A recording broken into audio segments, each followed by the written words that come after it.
What's up, everybody, and welcome back to Legit Whiskey Reviews. And today I'll be reviewing Jack Daniel's Triple Mash. Alright, so before I get started, I just want to go ahead and let you guys know to just remember to subscribe and hit that like button and drop me a comment. I like going back and forth with everyone, and just let me know what you think, if you've had this before, etc. So Jack Daniel's Triple Mash. A couple weeks ago I reviewed the Jack Daniel's Bonded, which I'll be comparing to this one just real quick, just to see the differences in them. But as far as this one, this is 100 proof because it is a bottled in bond, and it is a 700 ml, so that's kind of like a little drawback. The same with the Jack Daniel's Bonded that I reviewed a couple weeks ago. It is 700 ml, so you kind of lose the 50 mls, and it is $30 to $35. I paid $30 for this one. So but as far as this one, why do they call it a triple mash? So this is called triple mash because they use 3 different mash bills. They use an American malt, they use a Tennessee rye, and then the regular Tennessee whiskey, which I'm assuming is just a regular Jack Daniel's. So that's the reason they called it the triple mash, and each of them have their own percentages of barley, corn, etc. So that's why it's called triple mash. And if you guys are wondering if that's a bottled in bond, can they really do the call it a triple mash, or use 3 different mash bills? And they can, as long as all 3 mash bills comply with the guidelines to be called bottled in bonds. And obviously they did, and that's why they can call it a bottled in bond. So I thought that was pretty interesting because I'm sure a lot of people wonder about that. Why can you call it a bottled in bond if they use 3 different mash bills? And you can. All right, so like I said, this is a $30 to $35 bottle. It's a new release from Jack Daniel's, which I mentioned in my previous episodes with the Bonded. It's pretty interesting. It's pretty exciting that Jack Daniel's is kind of trying to bring more products into the whiskey landscape, because for a long time they didn't do that. And they do release their yearly limited release, but those are so tough to find. So I'm kind of glad that they're kind of experimenting and putting different things out there. So I thought these were pretty cool that that they released them. So all right, so enough talking and let's get into this. So let's go to the nose. And by the way, the Jack Daniel's Bonded that I reviewed 2 weeks ago, I noticed when I first opened it up, I was not a fan of it. I was really disappointed, and it took me a week or two. And I think the day of the review that I shot the review, that's when I kind of, it kind of opened up for me, and I was, I liked it better. But as far as when I first opened it up, the first few pours, I was not impressed with it. I thought it was sharp. I thought it wasn't well-rounded, and just a lot of stuff that kind of put me off to it. But like I said, since then it's opened up and it's gotten better. So but with this one, one thing I noticed, it did not do that for me. It did not have it didn't take time to open up. It's just from the beginning, it didn't seem sharp or anything wrong with it. So I think that's a plus. And on the nose, yeah, there's a lot going on in here. So you're gonna get the classic Jack Daniel's smoke. That's definitely in there. It's pretty smoky. I'm getting a lot of caramel. And I'm kind of picking up the malt a little bit here. I can tell there's some malt in here because I'm picking it up on the nose. There's a slight mintiness in here. I don't know where, maybe that's from the rye, the Tennessee rye. But it's definitely coming through. There's it is a mint note coming through. It's pretty nice. And then there's a slight cherry note coming through. It's not on the top part of what's coming through the most, but the cherry note is underlying it, but it's there. And then there's a lot of a decent amount of oak coming through.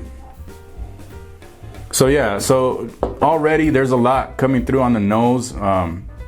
As far as the nose, I found it more interesting than the Jack Daniel's Bonded. I feel like there's more going on. There's not as many sharp, rough edges as I picked up on the Bonded, at least at the beginning. And yeah, I feel like there's more going on in here. It smells more well-rounded, but let's go to the palate where it counts. Cheers.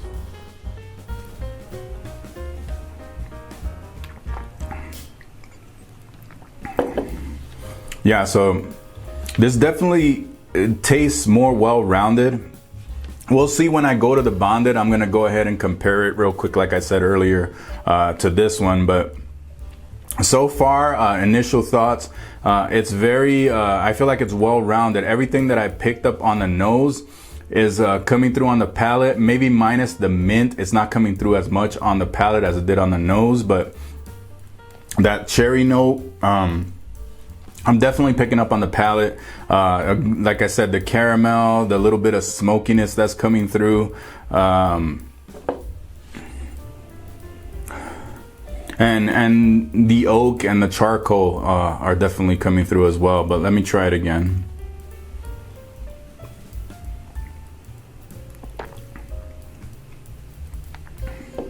I feel like the second time, everything remains the same. I'm pretty impressed by that. It didn't get like, there's not any bitterness coming through. It didn't like get tamed a little bit. Usually the second pours you start to, or the second taste, you know, it starts to kind of like tame down a little bit. But no, this one stays the same so far. I did pick up a little bit more pepper towards the back end of the palate. That's the one difference I found on this second sip, but everything else remained the same this second sip. And I feel like the finish, I would say it's about a medium finish. I would say medium to long, but more towards the medium side. So not bad. I feel like for $30 to $35, there's a lot going on here, and I'm really impressed with this so far. Let's try it again. By the way, as far as availability, I think this is in most markets. I'm not sure if some people are having trouble picking this up or finding this on the shelves, but I think eventually you'll start to see it everywhere. But right now, I'm not too sure, like as far as availability, but in my area, it's pretty available everywhere. So I feel like the more the glass just sits there, the malt is really coming to the forefront now on this third go around. It's really nice. I really like this.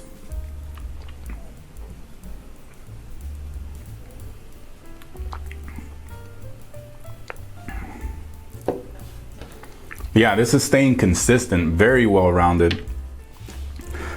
So far as my opinion on the two, I'm really liking and digging this one more, but let me go back again to the Bonded. I haven't had it in a little bit, just to see if I still think this triple mash is better. But so far, what I'm getting on the nose and the palate is way more interesting to me than the Bonded. But like I said, I haven't gone back to this one in a little bit. I just recently came back from a trip to New York. I was visiting my family. That's where I'm originally from. So I took a little break and I went to New York and just hung out with family and stuff. I didn't do any bourbon hunting, but it was fun. And I just recently got back. So I haven't had this one for a week or two. So it should be interesting just to see what I get on this one now. All right. Wow, I was not expecting that. So this one, I remember saying that it really felt like it kicked me in the mouth, kicked me in the teeth, just like one of those kinds of whiskeys where it's like rough, you're gonna know what you're drinking or you'll feel it. And yeah, it's weird. I'm not getting that on the nose now. Coming off of this one, I feel like this one is a little bit more tame, which was not the case before. This one was definitely like punching way above its weight class as far as like the alcohol coming through. But as far as the nose, I'm not getting that as much. But I feel like yeah, as far as the nose, I find the triple mash way more interesting. There's just more going on, more layers, I would say, a little bit more interesting. And this one is more like one-dimensional, not one-dimensional, but there's just if you're comparing the two, I feel like there's more going on in the nose on the triple mash over the bonded. But let's go to the palate.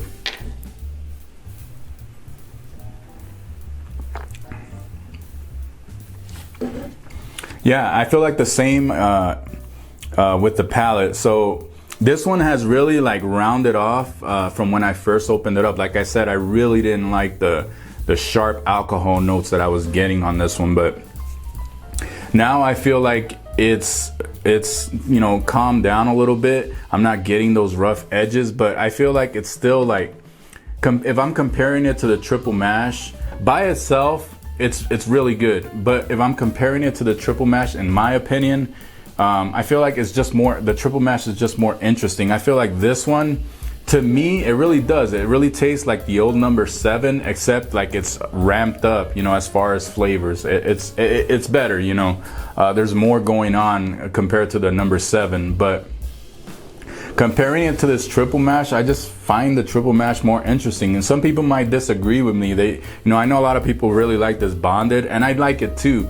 But if I'm comparing the two, I feel like I just find the triple mash more interesting. So, yeah, I mean, I just feel like there's just more layers, more complexity in this triple mash than this one. To me, it's just more interesting. Yeah, so as far as this one, I do prefer this one over the bonded. And as far as my final score, I'm going to give this a B+. This is really good. I really enjoy this. And for the price, even though you're getting less, like I said, it's 700 mLs as opposed to the 750.